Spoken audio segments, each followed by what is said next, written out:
Lecturer at HLSCC and author of Can These Stones Talk, Dr. Patricia Turnbull, has shed light on the life for those liberated Africans who resided in Kingston, Tortola in the mid-1800s. Dr. Turnbull said in 2007 she began her analysis of the Kingston area together with the bicentennial of the Abolition Act, primarily to ask questions about the people's awareness of the area after she sensed there were a lot of gaps in relation to the historical knowledge of the site. The local historian, a guest on Spotlight to mark Black History Month, identified the role of the liberated African in building of the St. Philip's Church.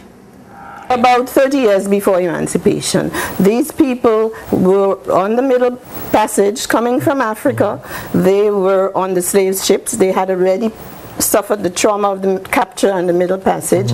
And when in 1807, 1806, 1807, the Abolition Act to stop the slave trade was enacted, all slaves on board captured ships had to be released. That was the declaration. The declaration. The freedom or the liberty was constantly challenged. Many of them were recaptured and used, and they were not paid for their labor. Their indenture was as long as 14 years to have to work for somebody for 14 years, and they're not treating you right. I mean, so the term liberators is in itself questionable, and according to Harrigan and Varlack, who wrote the Virgin Islands storybook, they were neither slave nor free. So when we say it was built by the Africans, we have to specify that it was the labor and the skills that they provided. Because although, as I said in the book, the registers have them as domestics and carpenters, they were skilled artisans and craftsmen even before they came here. Historians claim that St. Philip's Church, located in Kingston, is the oldest free black church in the Americas. It was built around 1840 for a community of freed slaves during the early 19th century. Despite the historical and cultural importance of the building, it has fallen into dilapidation and near ruin in recent times. It is sometimes referred to as the African Church.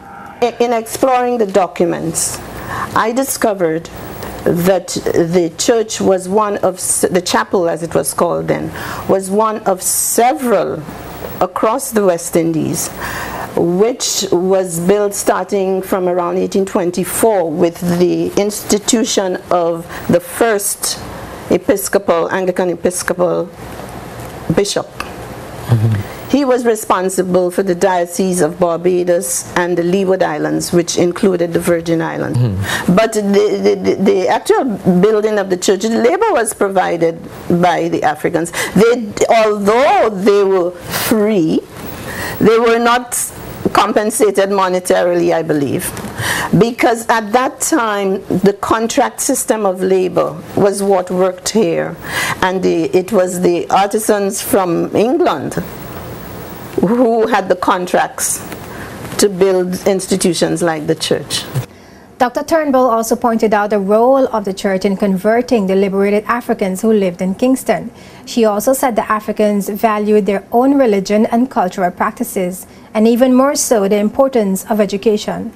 The role of the church in building churches and church schools was essentially to convert African people, because their spiritual and religious life was not considered valuable. Valid, yes. And the role of the church in those days was to bring them, in their words, up to a state of moral advancement. That's the term they use, moral advancement. Their African religions were criminalized. A lot of them went to jail in Antigua for practicing the religious. They knew who they were, their identity, they had memory of their culture. Overtly, it was not appreciated by the British. However, they knew another value. They knew the value of education. And by the time the church had turned to church schools, they wasted no effort in making sure that their children went to school. So they more or less negotiated their way through, not completely surrendering the Africanness. Turnbull said the church school in Kingston thrived until the colonists removed their support. She added that the habitation of the Kingston area gave rise to a zeal for ownership of land among the people of the territory. The book, Can These Stones Talk, will be launched on Sunday the 24th of February at the H. Lafferty Stout Community College.